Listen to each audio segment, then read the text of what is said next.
Nutty and Tom's Great Escape. In the bustling woods of Oakville, there lived a squirrel named Nutty. Nutty was not your average squirrel. No, he wasn't just quick and nimble. He was a bit of a quirky fellow. He had a preference for wearing acorn caps as hats, and often found himself lost in his own world of nutty ideas and wild schemes. Now, in the same forest, there was a clumsy turkey named Tom. Tom was oblivious to the world around him, always daydreaming about the next big feast and never paying attention to the dangers lurking nearby. Thanksgiving was fast approaching, and the animals of Oakville were preparing for their annual celebration. The aroma of roasted chestnuts filled the air, and the sound of laughter echoed through the trees. However, little did Tom know that he was the main attraction on the dinner menu this year. Nutty, with his keen observation skills, or so he thought, noticed the farmer's wife, Mrs. Gobbler, eyeing Tom with great interest. Determined to save his oblivious friend from ending up as the centerpiece of the Thanksgiving table, Nutty hatched a plan. Bounding from tree to tree, Nutty scurried to where Tom was gobbling away in a field, unaware of the peril he was in. "Tom! Tom!" Nutty yelled, trying to get the turkey's attention. Tom looked around, confused. "Huh? Who's there?" he exclaimed, flapping his wings in surprise. "It's me, Nutty, your woodland pal. Listen carefully. You're in grave danger.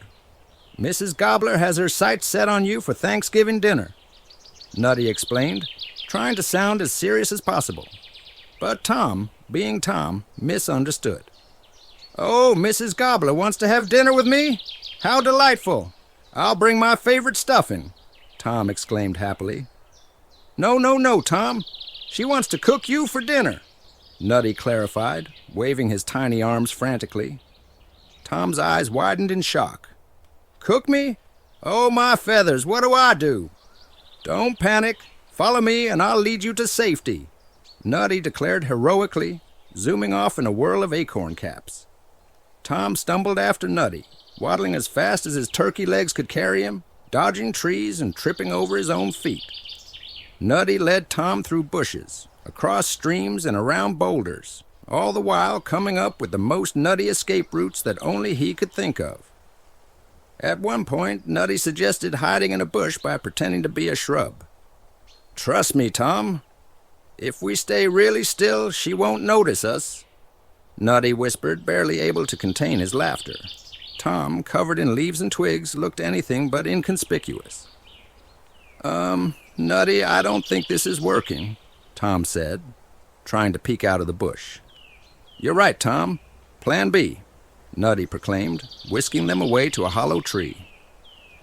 As they reached the safety of the tree, Nutty explained, "We'll hide here until Thanksgiving passes. No one will find us." But just as Nutty said that, they heard Mrs. Gobbler's voice calling out for Tom in the distance. "Tom, where are you, my dear turkey?" Tom panicked. "Oh no, she's getting closer. Nutty, what do we do now?" Suddenly, Nutty's eyes lit up with a nutty idea. "I've got it! Follow me!" he shouted, darting out of the tree. He grabbed a nearby megaphone made out of an old acorn and shouted through it, mimicking the farmer's voice. "Mrs. Gobbler, don't cook Tom. He's decided to become a vegetarian and live happily in the woods." Mrs. Gobbler, startled by the farmer's unexpected proclamation, paused in confusion and then shrugged, deciding to let Tom live his newfound vegetarian life. Relieved and grateful, Tom hugged Nutty tightly. "Thank you, Nutty. You saved me from becoming a Thanksgiving feast." Nutty grinned proudly, adjusting his acorn cap. Just another day in the life of a nutty squirrel superhero. From that day on, Tom and Nutty became the best of friends, sharing laughter and nutty adventures in the whimsical woods of Oakville, where misunderstandings turned into hilarious escapades, all thanks to a squirrel with a heart as big as his imagination. The end.